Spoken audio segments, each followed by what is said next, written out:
Dear student, scalar और vector series के last lecture के अंदर प्रोडक्ट ऑफ वेक्टर का हमने एक टॉपिक पढ़ा था, that is called the scalar या डॉट प्रोडक्ट। उसका जो रिमेनिंग पोर्शन है क्रॉस प्रोडक्ट या वेक्टर प्रोडक्ट को आज हम डिस्कस करते हैं। तो आज के इस लेक्चर के अंदर हम सीखेंगे क्रॉस प्रोडक्ट क्या होती है, उसकी कैरेक्टरिस्टिक क्या है और क्रॉस प्रोडक्ट से रिलेटेड कुछ एमसीक्यूज और न्यूमेरिकल्स को हम यहाँ पे सॉल्व करेंगे। तो इस वीडियो में हमारे साथ एंड तक बनी रहेगा। तो आइए, आज का हमारा जो टॉपिक है that is the cross product या इसको हम क्या कहते हैं, वेक्टर प्रोडक्ट। अब देखें, प्रोडक्ट के लिए हमारे पास क्या चाहिए, कम से कम दो क्वांटिटीज चाहिए होती हैं। तो कोई भी हमारे पास दो वेक्टर्स हो और उन वेक्टर्स को हम क्या करें, मल्टीप्लाई करें। तो उसकी वजह से जो हमें प्रोडक्ट मिलेगी उसको हम क्या बोलेंगे, वेक्टर या क्रॉस प्रोडक्ट। या इसको हम ऐसे भी डिफाइन कर सकते हैं कि हमारे पास कोई भी दो वेक्टर्स हो और दोनों वेक्टर्स कैसे मल्टीप्लाई हो, परपेंडिकुलर या ऑर्थोगोनल।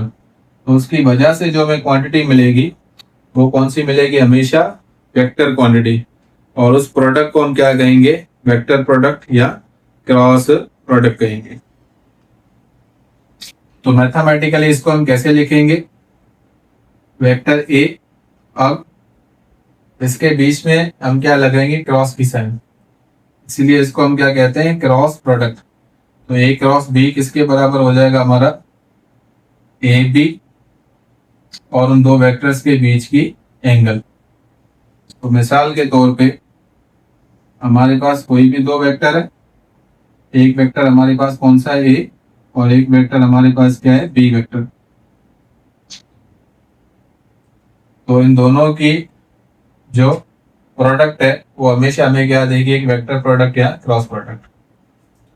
अच्छा, इन दोनों की वजह से जो हमारे पास रिजल्टेंट वेक्टर मिलेगा उसको हम शो करते हैं। लेट सपोज कि वो वेक्टर हमारे पास क्या है, आर। अच्छा, क्रॉस प्रोडक्ट के अंदर रिजल्टेंट वेक्टर का अपना एक डायरेक्शन होता है, ठीक है। रिजल्टेंट वेक्टर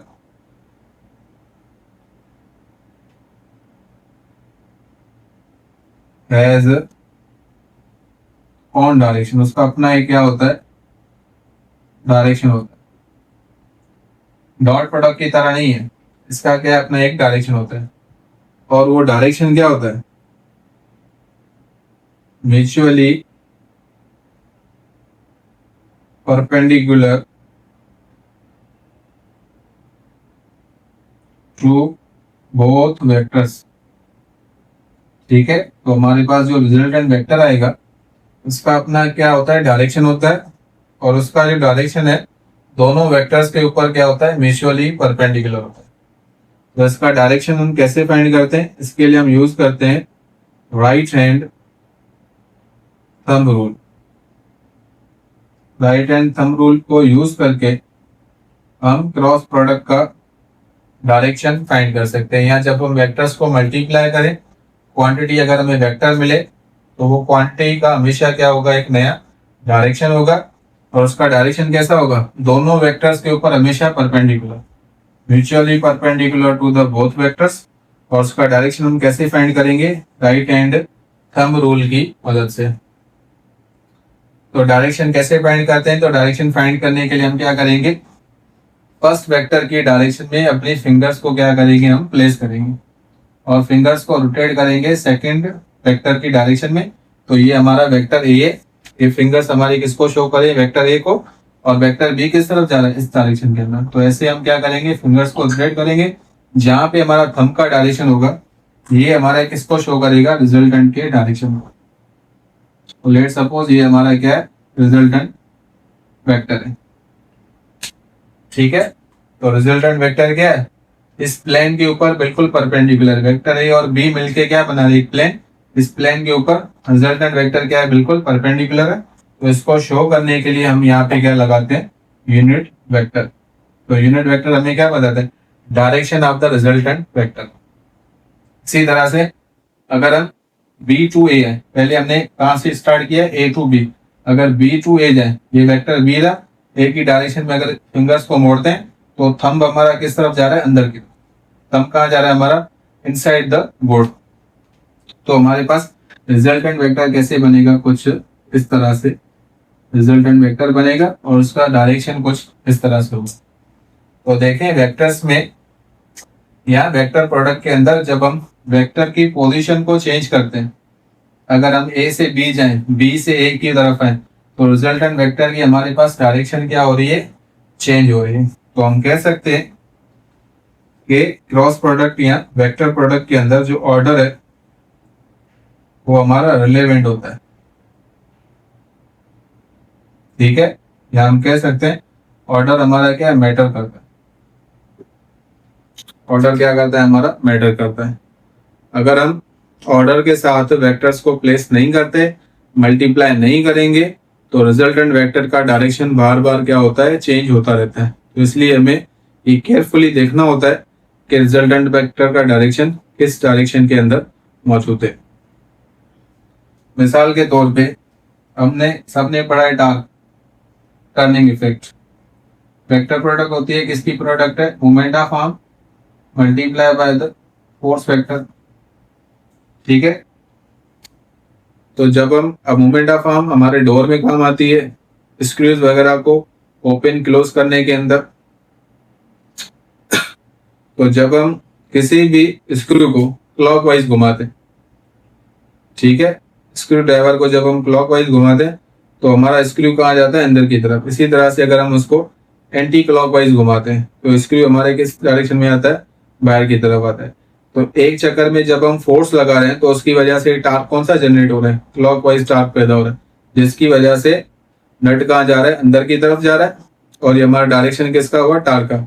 अच्छा, दूसरी चक्कर में हम क्या करें, फोर्स लगा रहे हैं और हमारी रोटेशन कौन सी, एंटी क्लॉकवाइज है, इसकी वजह से नट हमारा कहाँ आ रहा है, बाहर। मीन्स एंटी क्लॉकवाइज डायरेक्शन में हमारा क्या हो रहा है, टार्क प्रोड्यूस हो रहा है।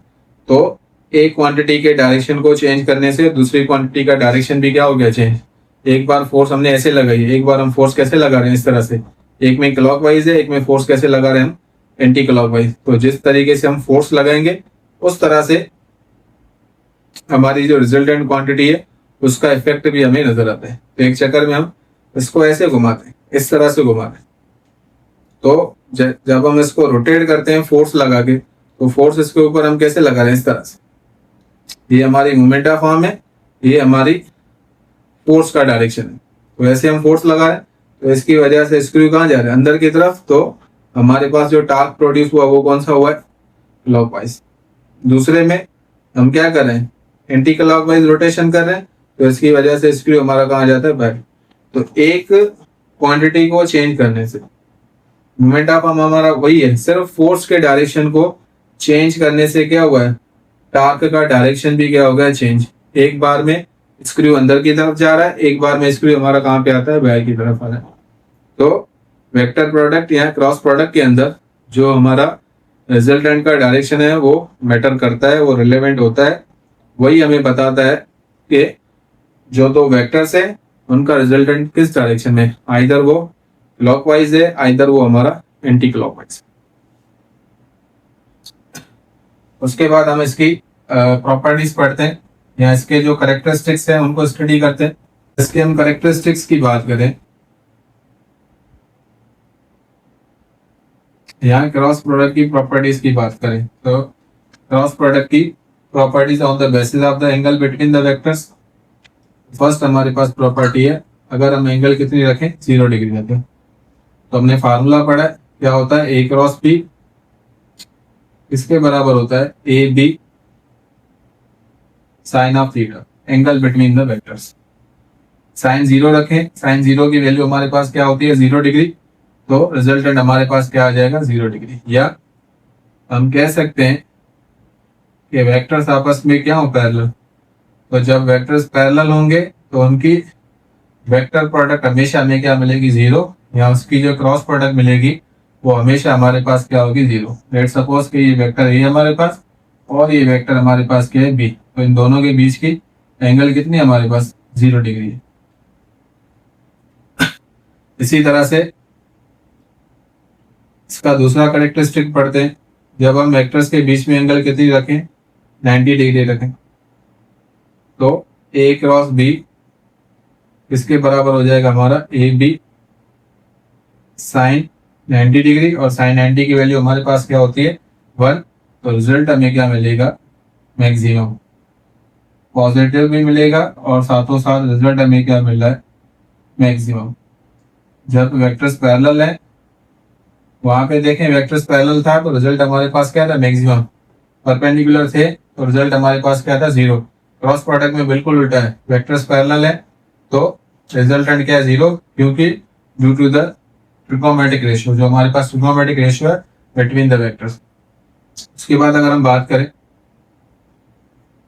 अगर एंगल हमारे पास कितनी हो, 180 डिग्री, तो इस केस के अंदर भी ए क्रॉस बी की वैल्यू हमें क्या मिलेगी, जीरो, क्योंकि साइन 180 की वैल्यू भी क्या होती है, जीरो।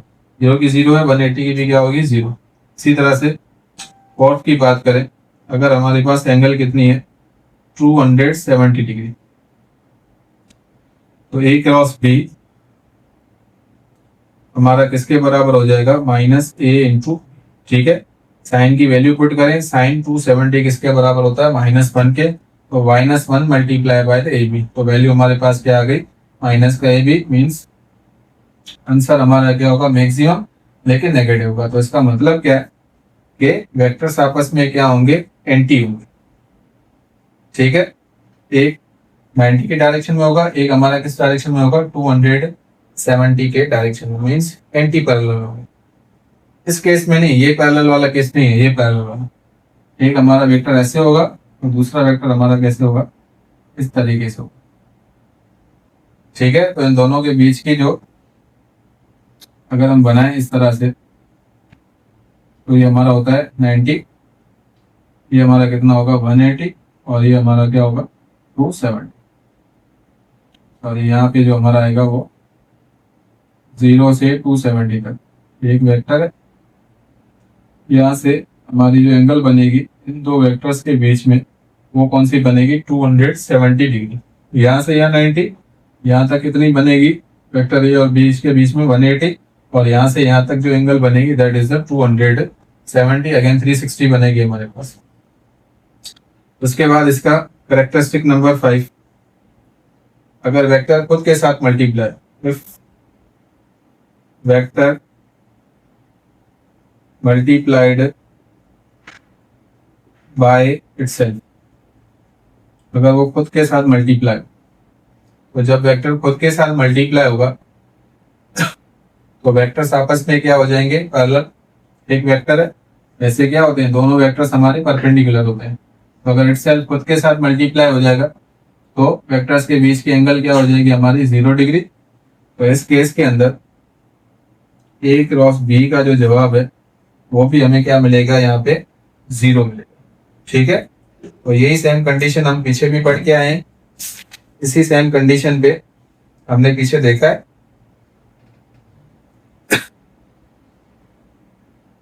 ये सेम कंडीशन हम पीछे भी पढ़ गए हैं। तो वहां पे हमें रिजल्टेंट क्या मिल रहा था, स्क्वायर टाइम्स रिजल्टेंट हमारा क्या हो रहा था, इंक्रीज हो रहा। तो यहाँ पे क्या होगा, तो जब वेक्टर खुद सेल्फ के साथ मल्टीप्लाई होगा तो उनके रिजल्टेंट हमारे पास क्या हो जाएगी, 0 हो जाएगी, ठीक है। Means vector A parallel to the itself. अब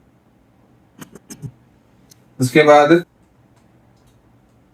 इसकी property number 6, in terms of rectangular component unit vectors में इसको हम डिफाइन करें तो कैसे करेंगे, तो यूनिट वेक्टर्स आपस में क्या होते हैं, mutually perpendicular, I J and the के।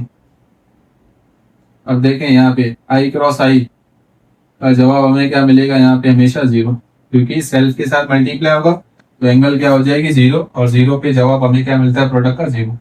तो आई क्रॉस आई का जवाब 0 आएगा, जे क्रॉस जे का भी जवाब क्या आएगा हमारे पास, 0। पुट करें यहाँ पे ए क्रॉस बी, ए भी जे वेक्टर है, बी भी जे वेक्टर है, जे इंटू जे, साइन एंगल क्या होगी, जे, और दूसरा भी जे वेक्टर यहाँ पे ड्रॉ कर, आई के पैरेलल आई ड्रॉ कर दें, के पैरेलल क्या कर दें, के ड्रॉ कर दें। तो एंगल बीच में क्या है, 0 डिग्री की है, तो साइन 0 किसके बराबर है, 0 के, तो पूरा रिजल्टेंट क्या हो जाएगा हमारा, 0। तो हम लिखेंगे आई क्रॉस आई 0, जे क्रॉस जे भी 0 के बराबर है, और इसी तरह से के क्रॉस के की जो वैल्यू मिलेगी वो भी क्या मिलेगी, 0।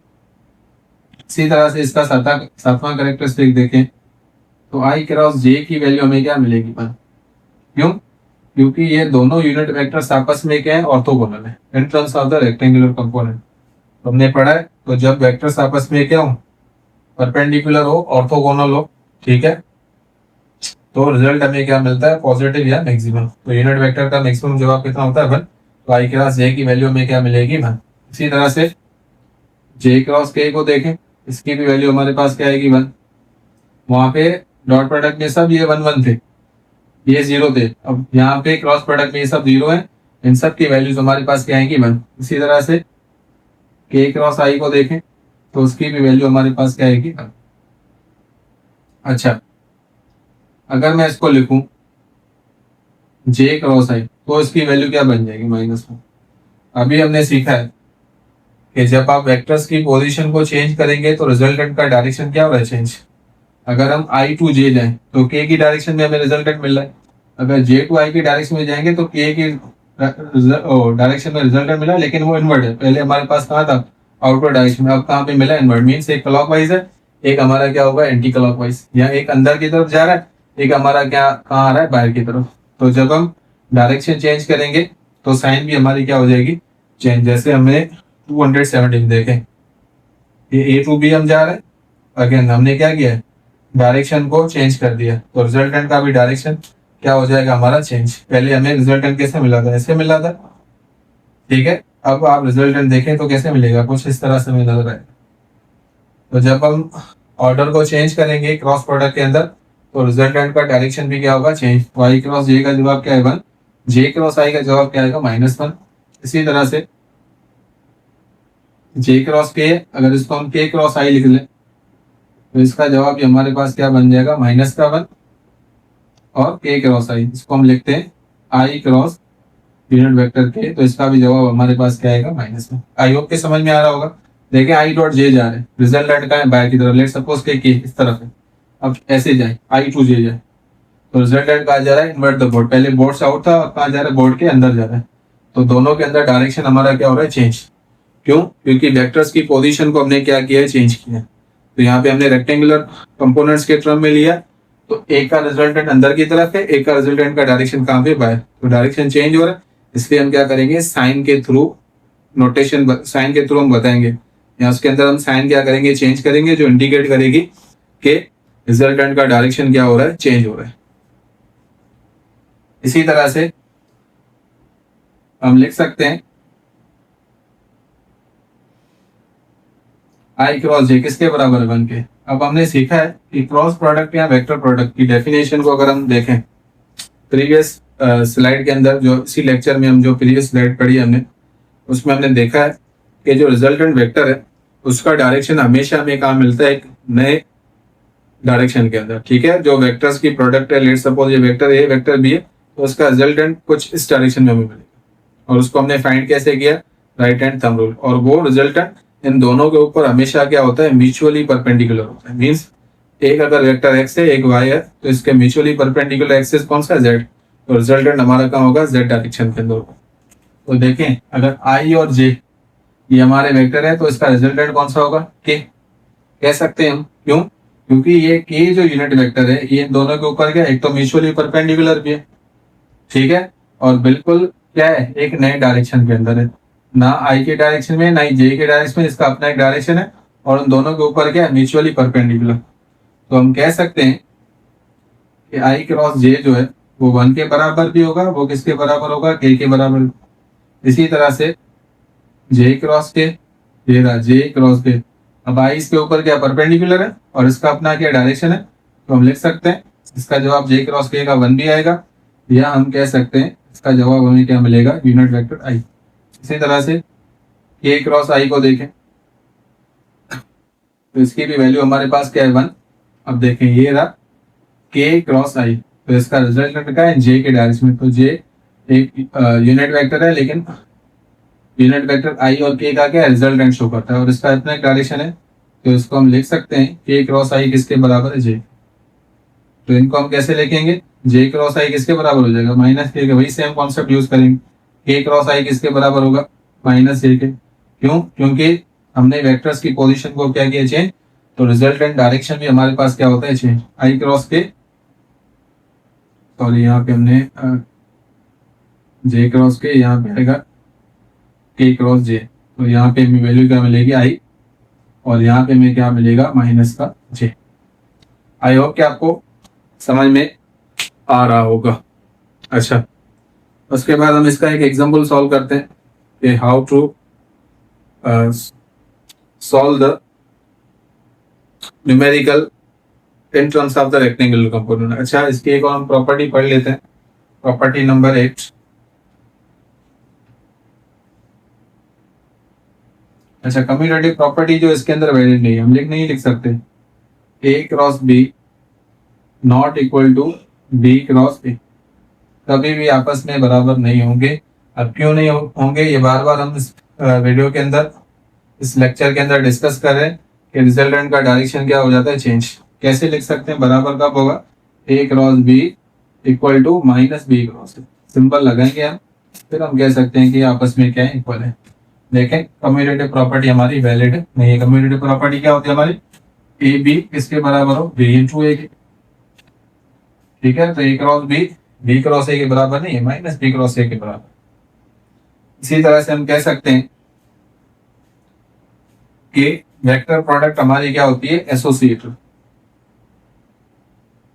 एसोसिएटिव है इन terms of scalar multiplication.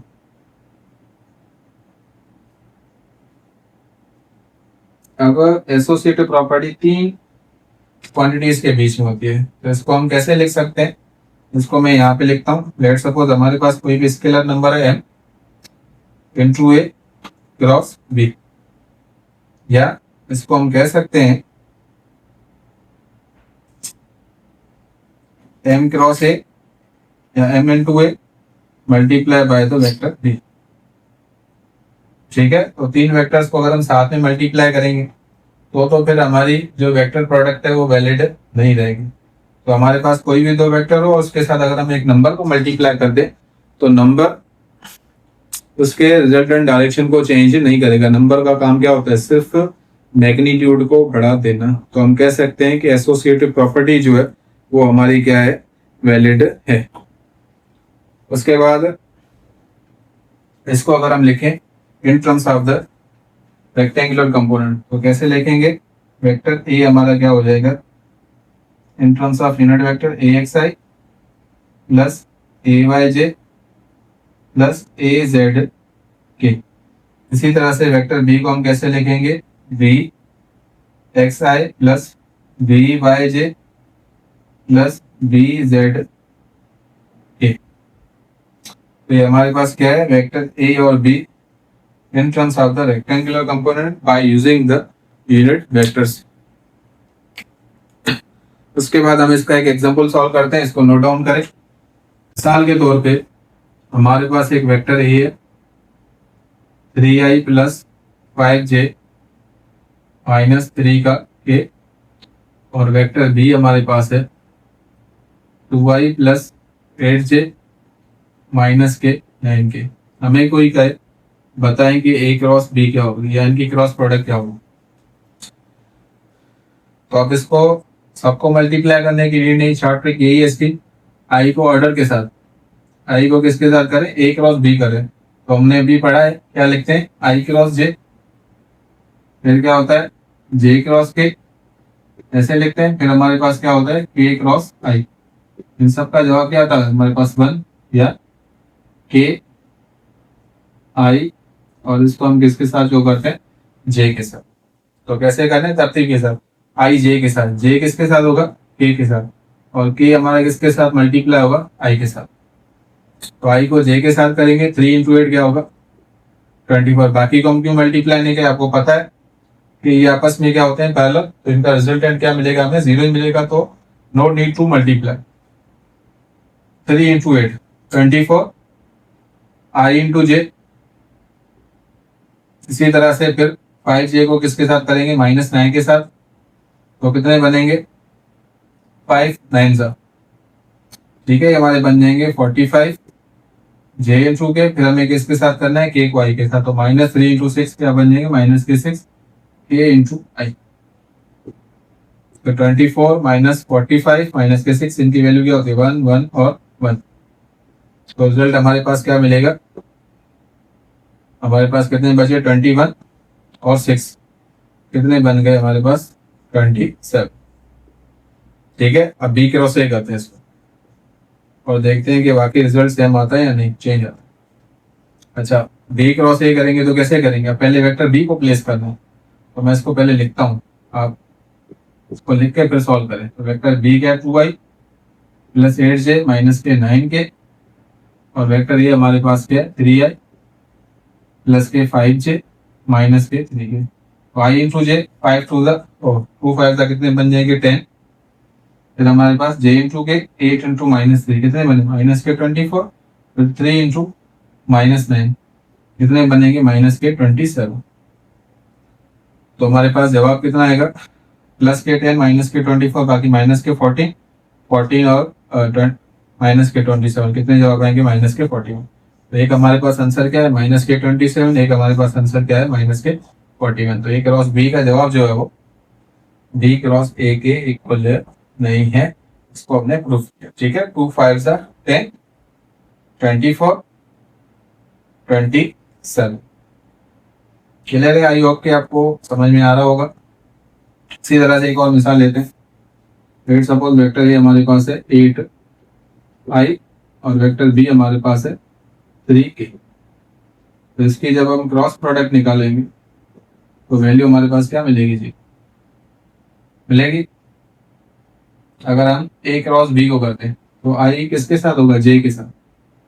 i की मल्टीप्लीकेशन किसके साथ होती है, j के साथ।